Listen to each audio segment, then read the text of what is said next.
I share this story because it is too wild to keep to myself. I'll warn you up front, this story is not for the faint of heart.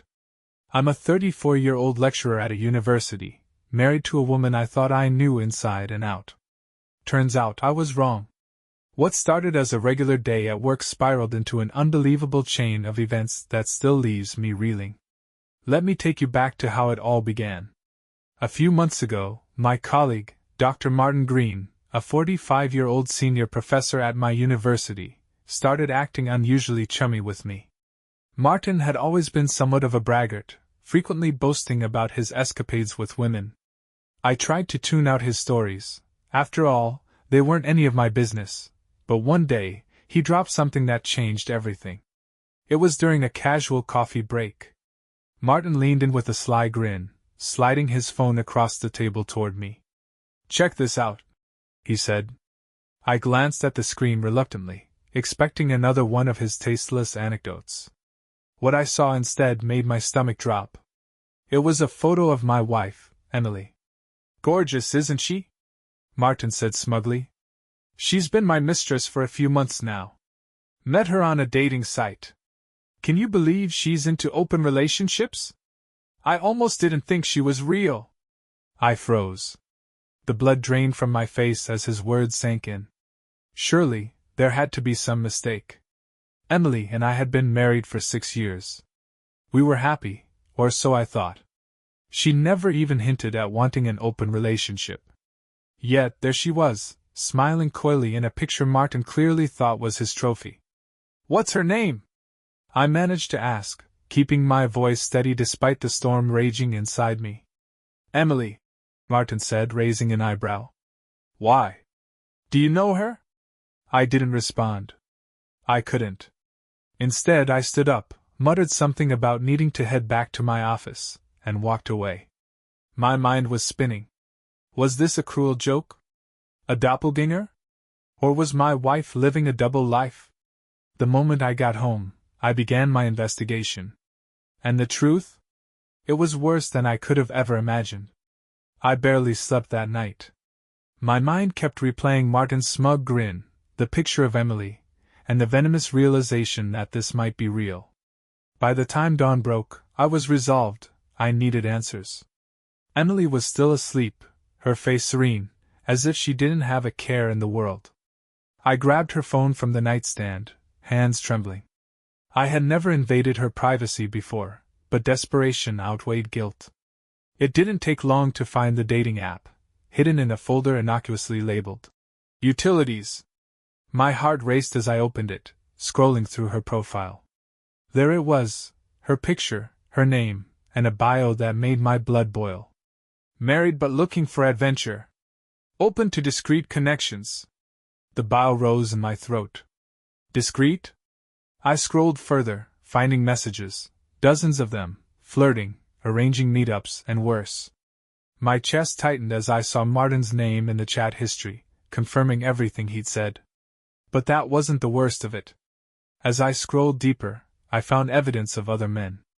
Names I didn't recognize. Photos of fancy dinners and weekend getaways I'd never known about. My wife had been living a secret life right under my nose. I confronted her that morning. "Emily, we need to talk," I said, trying to keep my voice steady as I placed her phone on the table. Her eyes widened in shock, darting between me and the screen. "Where did you get that?" she stammered, her voice shaking. "Don't play dumb, Emily. You've been cheating on me. With Martin. And apparently half the city." Her face went pale. "It's not what you think. Don't you dare lie to me!" I roared, slamming my hand on the table. "I saw the messages. The photos. Everything." Tears filled her eyes, but instead of apologizing, she said something that floored me. "I was going to tell you. I thought you'd understand." "Understand what?" I spat, incredulous. "That you've been sneaking around with other men while I've been working my tail off for this family?" Emily's tears turned to anger. "You never listen to me, do you? I've been unhappy for years. You're so focused on work, on your stupid university, that you barely notice me anymore." Her words stung, but they didn't justify her betrayal. I stood there, fists clenched, as she continued to hurl accusations, shifting the blame onto me. When she finally stormed out of the room, I was left alone with my thoughts. Her betrayal had shattered me, but I wasn't just going to sit back and wallow in self-pity. If Martin and Emily thought they could humiliate me, they were sorely mistaken. I was about to make them regret it. Over the next few days, I channeled my pain into focus. Emily was cold and distant, as if she'd already detached herself from our life together. She avoided me, spending nights at friends' houses, though I knew better. Every time she left, I felt a knife twist deeper into my gut. But I didn't confront her again. Not yet. I needed time to plan. My first move was to deal with Martin. I couldn't stomach the thought of him walking around with that smug grin, thinking he'd gotten away with humiliating me. Lucky for me, I knew Martin's weakness, his ego. As a senior professor, Martin was well respected but also notorious for cutting corners. Over the years, he'd borrowed ideas from colleagues, exaggerated his research contributions, and bent the rules to climb the academic ladder. I'd always turned a blind eye, but now I saw it as an opportunity. I started gathering evidence, emails, old reports, anything that could prove Martin's misconduct. Late nights in the university archives and discreet conversations with other colleagues unearthed a goldmine of damning information. Misattributed research papers. Questionable grant applications. Even a plagiarism accusation swept under the rug years ago. The more I dug, the clearer it became. Martin's entire career was built on a house of cards. And I was going to bring it crashing down.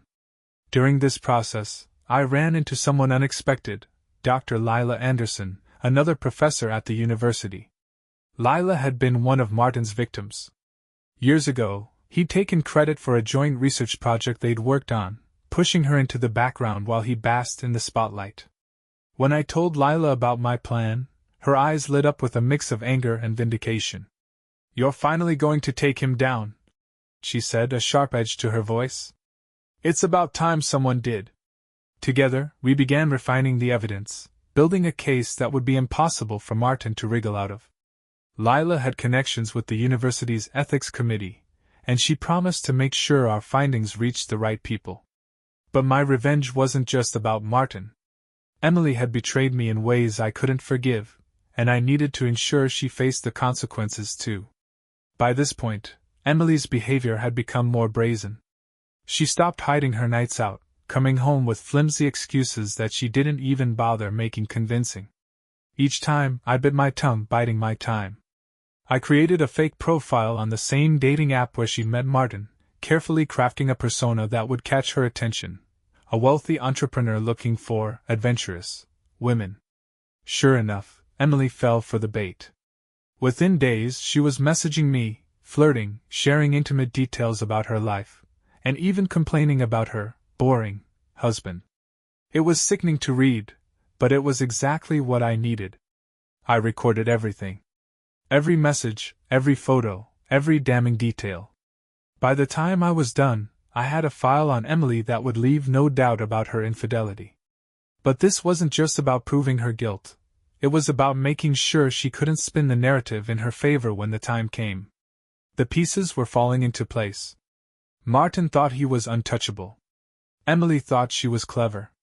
Neither of them realized they were walking straight into a trap. I bided my time, letting the plan come together piece by piece. The hardest part was pretending everything was normal when every fiber of my being wanted to scream at both Emily and Martin. Emily continued her double life, completely unaware that I was watching her every move. Martin carried on as though nothing could touch him, throwing sly comments my way in meetings, clearly enjoying his perceived dominance. Little did he know, his downfall was imminent. When I had all the evidence against Martin organized, I submitted it anonymously to the university's ethics committee. It was a detailed report, backed by incontrovertible proof of his misconduct over the years. Lila helped ensure the package landed on the desks of the right people, those who'd take action rather than brush it aside. I didn't need credit for bringing Martin down. I just wanted him to pay for his arrogance and deceit. The committee moved quickly. Within weeks, whispers started circulating through the faculty. Martin was under investigation, his reputation teetering on the edge. Then, during a routine departmental meeting, the bombshell dropped. The dean announced that Martin had been placed on administrative leave pending a full review of his research practices. The room went silent. Martin's face turned ashen, his usual cocky demeanor replaced with visible panic. He stammered something about a misunderstanding, but no one seemed convinced. Watching him squirm was deeply satisfying. Meanwhile, I began putting the final phase of my plan into action. Emily's betrayal still cut deeply, but the anger had taken over, fueling my determination to ensure she faced consequences for what she'd done. I gathered the evidence I'd compiled from the fake profile, along with screenshots of her conversations with Martin and other men. Then I met with a divorce attorney, laying everything out in meticulous detail. The attorney assured me that Emily's actions would leave her with little to no claim in the settlement. It was exactly what I wanted to hear. The trap was set. All that remained was to spring it. One evening, I invited Emily to dinner, telling her I wanted to talk things through. She seemed wary but agreed, perhaps thinking I was finally ready to reconcile. I made her favorite meal, set the table with candles, and pretended to be the loving husband she likely thought she could manipulate. When she sat down, I slid a manila envelope across the table. "What's this?" she asked, her tone guarded. "Open it," I said, keeping my voice steady. "It's everything you've been hiding from me." Her hands trembled as she pulled out the photos, the messages, the screenshots from the dating app. Her face went pale, then flushed with anger. You were spying on me?" she spat, trying to turn the blame onto me. "Spying?" I shot back, my voice rising. "I had to, Emily. You were living a double life, humiliating me behind my back. And now it's over." She tried to argue, but I cut her off. "I've already filed for divorce. You'll be hearing from my lawyer. And in case you're wondering, you won't be getting a dime. I've made sure of that." Her jaw dropped. For the first time in weeks, she was speechless. But I wasn't done. "By the way," I added, leaning forward, "Martin won't be helping you either. He's too busy trying to save his career after I exposed his fraudulent research." Emily's eyes widened in shock. You did this?" "I did," I said, standing up and walking toward the door. "And now I'm done with both of you." I left her sitting there, surrounded by the wreckage of her lies. As I walked out of the house, I felt a strange sense of calm. The pain was still there, but so was the satisfaction of knowing I'd taken control of the situation. Martin and Emily had thought they could outsmart me, but in the end, they'd only destroyed themselves. In the days that followed, the fallout was swift. Martin resigned from the university in disgrace, his reputation irreparably tarnished. Emily tried to reach out, leaving desperate voicemails and emails, but I ignored every one of them. The divorce was finalized within months, leaving her with nothing but regret. And me? I moved on. It wasn't easy, but knowing I'd stood up for myself, and won, helped me start to rebuild my life. If there's one thing I've learned from all of this, it's that betrayal cuts deep, but revenge, when served cold, can be the perfect antidote. After the dust began to settle, I thought that would be the end of it. Martin was out of the picture, Emily was out of my life, and I had finally started to find a semblance of peace. But life had one last twist in store for me, something I could never have anticipated. One afternoon, I received an unexpected email from an unknown sender. The subject line read, "You missed something." At first I thought it might be spam or a prank, but curiosity got the better of me, and I opened it. Inside was a single line of text. "You think you're safe, but this isn't over." Attached to the email were screenshots, pictures of me working late at my office, walking to my car, even sitting in my living room. Someone had been following me. My pulse quickened as I scanned the images, trying to make sense of them. Who would go to such lengths? Martin was ruined, Emily was out of the picture. Who else could have a grudge against me? Over the next few days, more emails came. Each one was more unsettling than the last. They included cryptic messages like, "You're not as smart as you think," and "Revenge isn't one-sided." One email even included a photo of my front door, taken just hours before I read it. I started to feel like I was being watched everywhere I went. The paranoia crept in, making it hard to focus on anything. Then, one evening, as I was leaving my office, I saw someone in the parking lot. They were sitting in a car, engine idling, their face obscured by shadows. When I approached, the car sped off before I could get a good look. I reported the incidents to the police, but without concrete evidence, there wasn't much they could do. They advised me to be cautious, but that didn't ease my anxiety. Whoever was behind this knew my routines, my habits, even where I lived. It felt like the walls were closing in. Then came the breaking point. One night, I came home to find my house ransacked. Drawers were pulled out, papers strewn across the floor, and my laptop was missing. On the living room wall, scrawled in red paint, were the words, "Justice isn't yours to deliver." The police treated it as a standard break-in, but I knew better. This was personal. In the weeks that followed, I became consumed with uncovering the identity of my tormentor. I installed security cameras, changed my locks, and started altering my routines to make myself harder to track. But no matter what I did, the emails kept coming, each one taunting me with phrases like, "You're unraveling," and "Checkmate is coming." Finally, I decided to take matters into my own hands. I traced the IP addresses of the emails to a series of proxy servers, but one slip-up revealed the originating location. My heart sank when I saw the address. It was tied to someone I hadn't considered, Lila. The realization hit me like a freight train. Lila, my supposed ally, had been playing me all along. The final piece of the puzzle clicked into place when I remembered her words the day we started working together. "It's about time someone took him down." I had assumed she meant Martin. But now, I wasn't so sure. Lila had a deeper motive, one she had hidden masterfully behind a mask of camaraderie.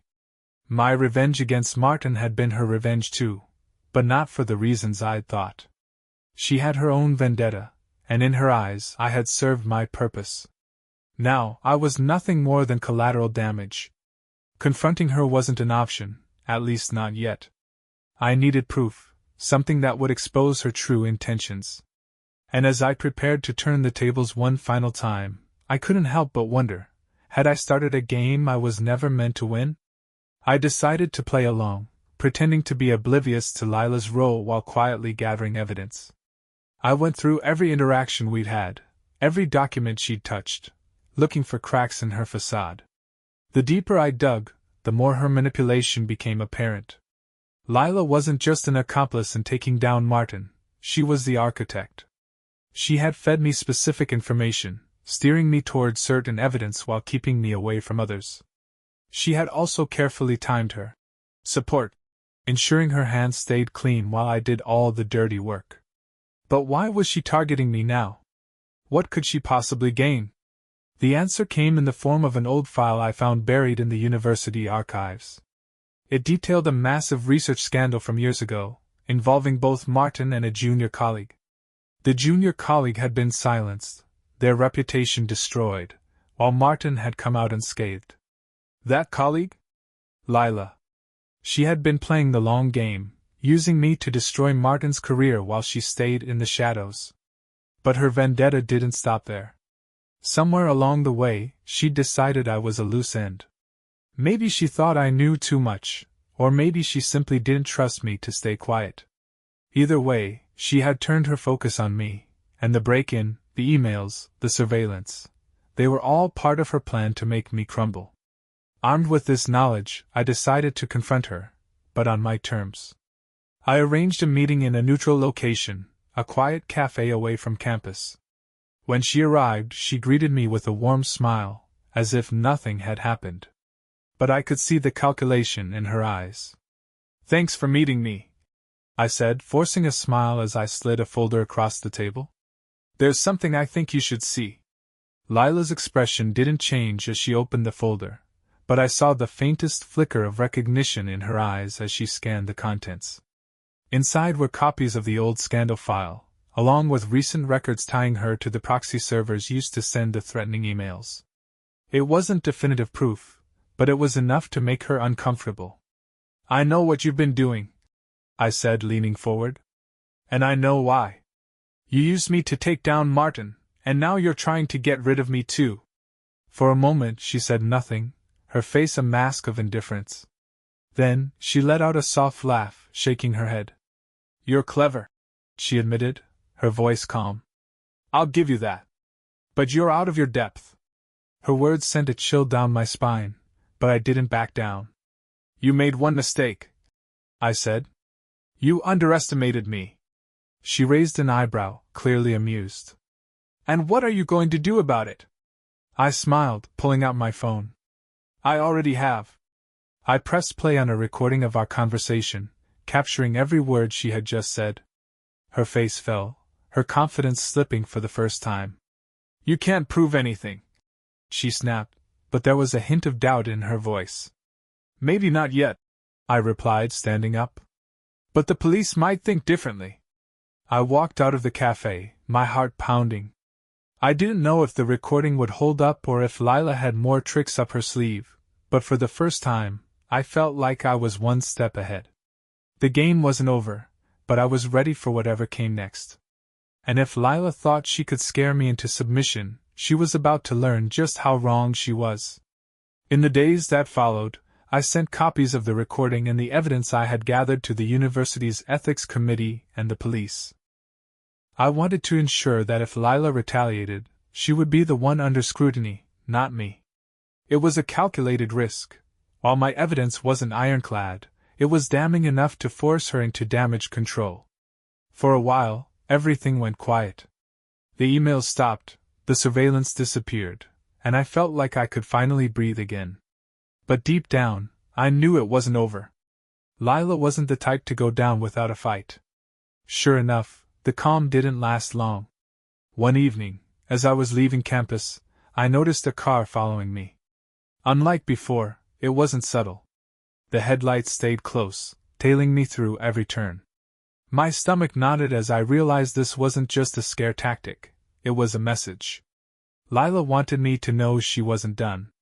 I drove straight to the police station, reporting the incident and providing the license plate number of the car.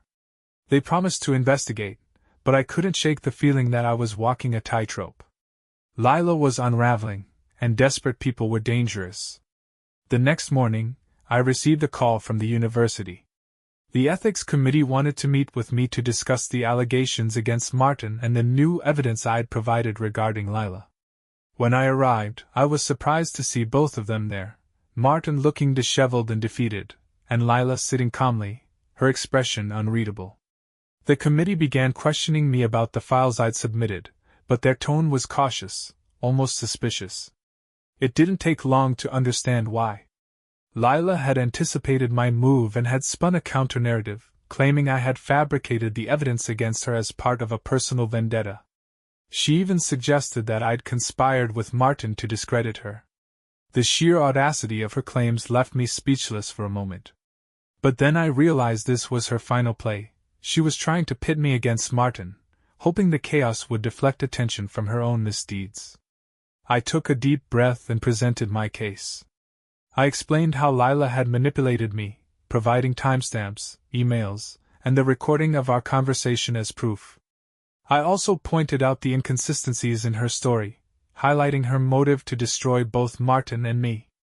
The room was tense as the committee deliberated. Lila maintained her composure, but I could see the cracks forming in her facade. She hadn't expected me to fight back so effectively. Finally, the committee adjourned, stating they would need time to review the evidence before making a decision. As I left the room, I caught a glimpse of Martin and Lila exchanging heated words. Their alliance, or whatever was left of it, was crumbling. I felt a mix of relief and exhaustion. The battle wasn't over, but I had held my ground. As I walked out of the building, I couldn't help but smile. For the first time in months, I felt like I was in control of my own story. But the most shocking twist was yet to come. A week after the committee meeting, I received an unexpected phone call. It was the chair of the ethics committee, his voice grave. He asked me to come to the university immediately. Something significant had happened, and they needed to speak with me in person. When I arrived, the atmosphere was tense. I was ushered into a conference room where the committee members sat, their expressions a mix of shock and unease. On the table in front of them were 2 separate envelopes. The chair began without preamble. "We've received new evidence regarding the situation with Dr. Green and Dr. Anderson," he said, referring to Martin and Lila. "This complicates matters significantly." He handed me the first envelope, gesturing for me to open it. Inside were photographs, images of Martin and Lila meeting in secret over the years. Some were dated from before I even started working at the university. Others were more recent, showing them in heated arguments. The implication was clear: they had a history far more extensive and tangled than anyone realized. "What does this mean?" I asked, confused. The chair handed me the second envelope. This one contained a handwritten letter, unsigned, but clearly written by someone with inside knowledge of the situation. It detailed how Martin and Lila had worked together on questionable research projects, sharing the spoils while throwing others under the bus. But at some point, their partnership soured. Lila, feeling betrayed, had plotted her revenge, using me as a pawn to destroy Martin's career. The letter confirmed everything I had suspected, and more. I leaned back in my chair, my mind racing. Someone had gone to great lengths to expose both Martin and Lila. But who? And why? The chair cleared his throat. "There's one more thing," he said, sliding a final piece of evidence across the table, a USB drive. "This was left in our office anonymously. It contains audio recordings of Dr. Anderson admitting to fabricating evidence against you and Dr. Green." My stomach dropped. The web of lies was unraveling faster than I could process. Whoever had sent this information wanted to ensure that both Martin and Lila were taken down, but they'd also dragged me into the fray. The committee thanked me for my cooperation and promised a thorough investigation. But I couldn't shake the feeling that I was still missing something. As I left the building, I noticed a familiar figure leaning against a car in the parking lot. It was Emily. My heart sank. I hadn't seen or heard from her since the divorce was finalized. What was she doing here? She approached me cautiously, her face pale and drawn.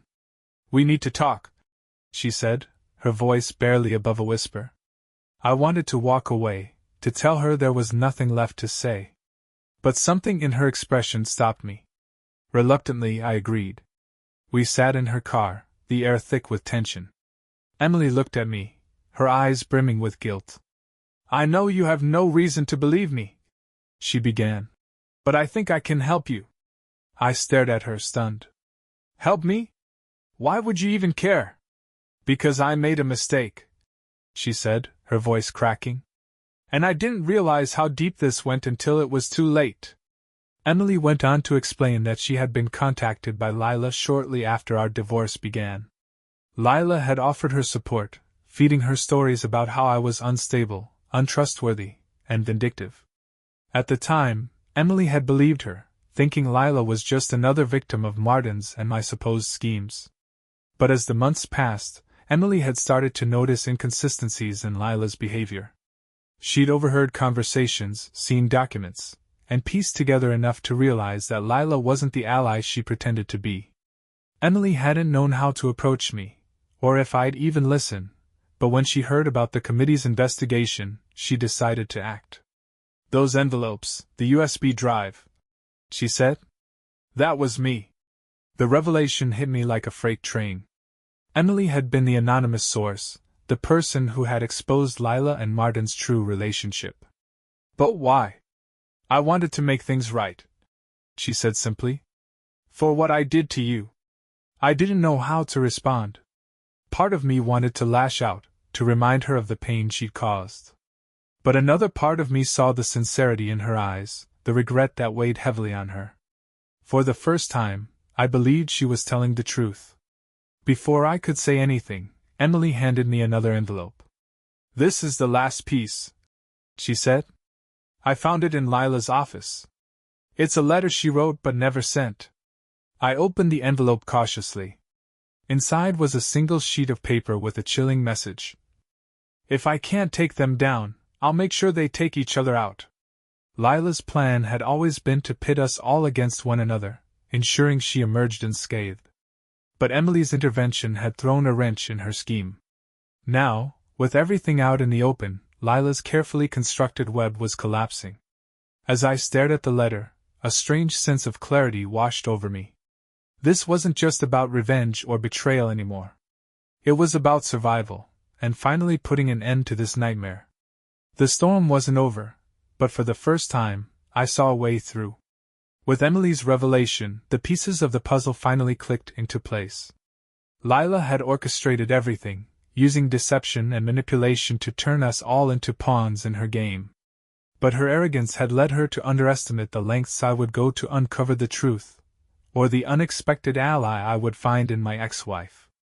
I handed the letter from Lila to the ethics committee the next day. Combined with the recordings, photographs, and evidence Emily had provided, it painted an irrefutable picture of Lila's true intentions. The committee members were visibly shaken as they reviewed the materials. They had no choice but to suspend Lila pending a full investigation. Her carefully curated reputation was crumbling before her eyes. But even as Lila's empire of lies fell apart, she refused to go quietly. Just days after the committee's decision, I received a frantic call from the university. Lila had gone to the press, spinning a story that painted her as a whistleblower victimized by institutional corruption. She named me, Martin, and even the ethics committee in her fabricated narrative, accusing us of conspiring against her to protect Martin's legacy. It was a desperate move, but it stirred public interest and brought a wave of scrutiny down on the university. The university's administration scrambled to control the damage, issuing statements and launching a public-facing inquiry. For me, it felt like being dragged into quicksand. I had fought so hard to expose the truth, only to find myself once again at the center of Lila's chaos. But Lila had made a critical mistake. She underestimated how much evidence we had amassed against her. The ethics committee, bolstered by Emily's contributions, responded swiftly. They publicly released a report detailing Lila's misconduct, including her manipulation of me and Martin, her falsification of evidence, and her long history of sabotaging colleagues. It was a devastating blow, one she couldn't recover from. The fallout was swift and severe. Lila was terminated from her position and barred from any future association with the university. Her academic career was effectively over. The press, initially eager to entertain her claims, quickly turned on her as the truth emerged.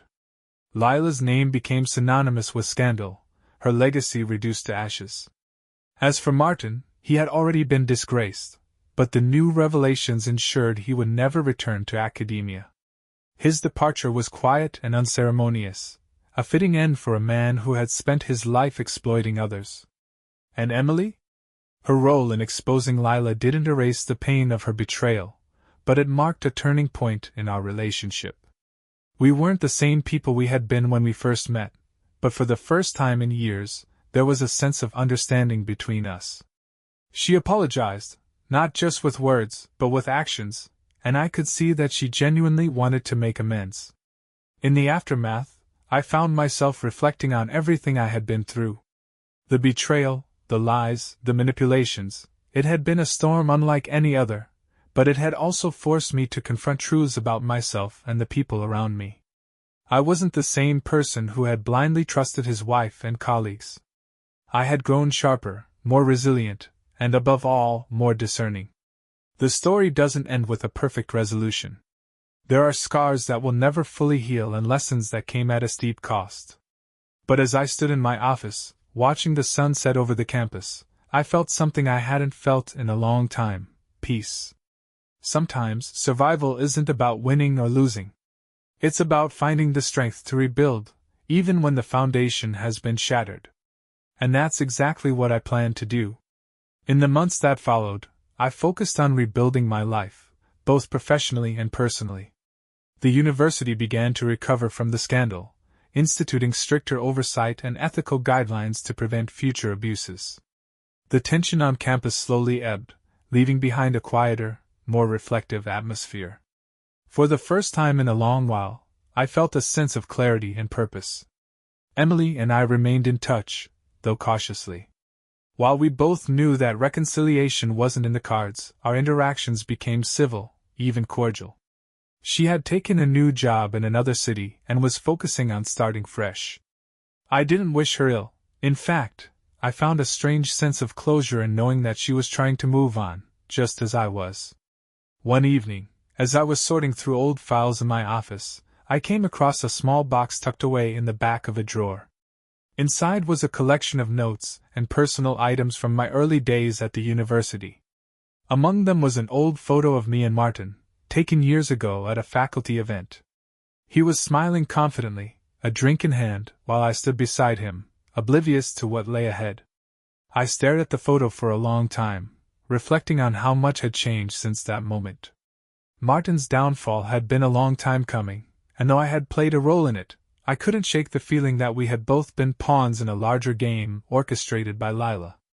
The ripple effects of her actions had touched so many lives, leaving behind a trail of destruction that would take years to fully unravel. But life, as it tends to do, moved forward. One day, as I was walking across campus, a student approached me with a shy smile.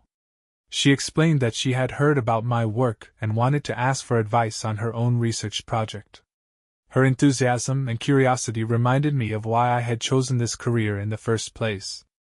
It was a moment of pure connection, untainted by the betrayals and scandals that had dominated my life for so long.